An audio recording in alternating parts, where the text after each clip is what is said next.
Nous revoilà pour cette nouvelle question, avons-nous assez d'argent? Je vous invite à prendre notre Bible dans Matthieu chapitre 6 au verset 24. Il est écrit que nul ne peut servir deux maîtres, car ou il haïra l'un et aimera l'autre, ou il s'attachera à l'un et méprisera l'autre. Vous ne pouvez servir Dieu et Mammon. Qui est Mammon? Parce qu'on a Mammon d'un côté, Dieu de l'autre. Mammon est l'idole qui représente l'argent. Et en regardant à lui, cela crée l'amour de l'argent. Pour comprendre cela, je nous invite à prendre Matthieu chapitre 19, verset 16. Cette histoire du jeune homme riche. Nous allons faire un résumé. Le jeune homme riche va vers Jésus, il dit « Maître, que dois-je faire pour hériter de la vie éternelle ?» Jésus lui répond « Va, observe les commandements. » Tout d'abord, observe les commandements. Et il lui dit « Mais j'ai observé les commandements depuis ma jeunesse. » Puis il lui dit « Va, vends tout ce que tu as, donne-le aux pauvres et suis-moi. » Tout triste, il s'en va. Et ensuite le monde, donc l'argent, Mammon, va continuer à être l'objet de son culte.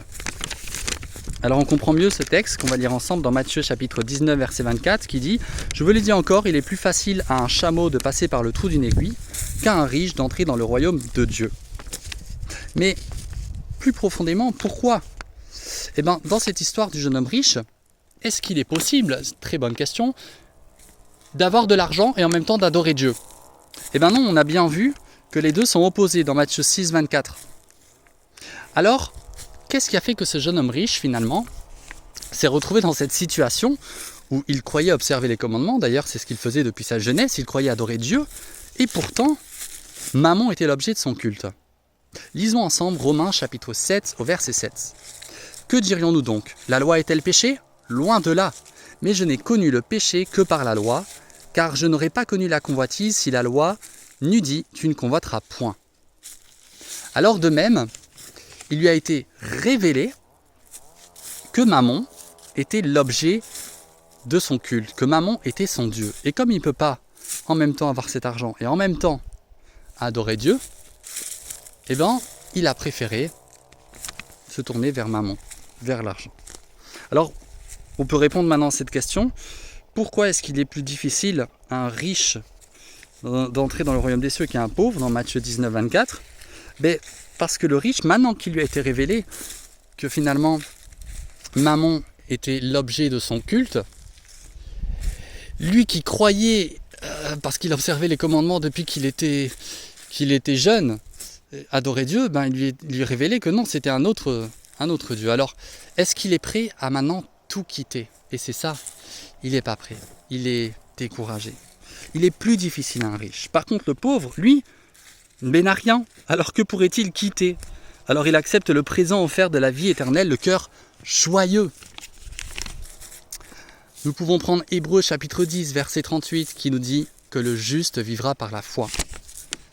Alors nous pouvons revenir sur cette question, avons-nous assez d'argent? Mais le juste ne vivra pas par Mammon, il ne vivra pas par l'argent, le juste vivra par la foi. Parce que rien n'est impossible à Dieu, Dieu est tout puissant. Dieu a tout accompli.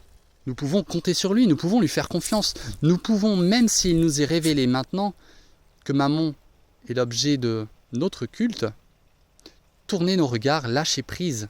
Il n'est pas dit qu'il est impossible, il est dit qu'il est difficile à un riche d'entrer dans le royaume des cieux. Alors si nous sommes ce riche, ne perdons pas de temps, rachetons le temps. 1 Timothée chapitre 6 verset 10 nous dit « L'amour de l'argent est en effet à la racine de tous les maux.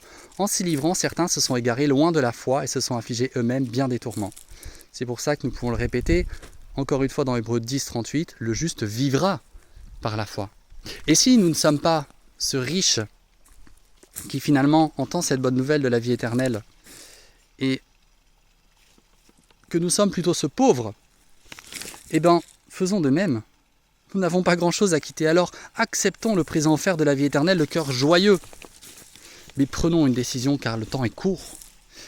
Et nous avons un Dieu tout-puissant qui peut tout accomplir et surtout qui nous comble de tous nos biens.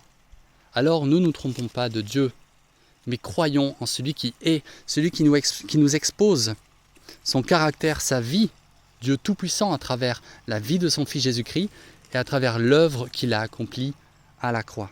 C'est notre prière par le nom de Jésus-Christ. Amen.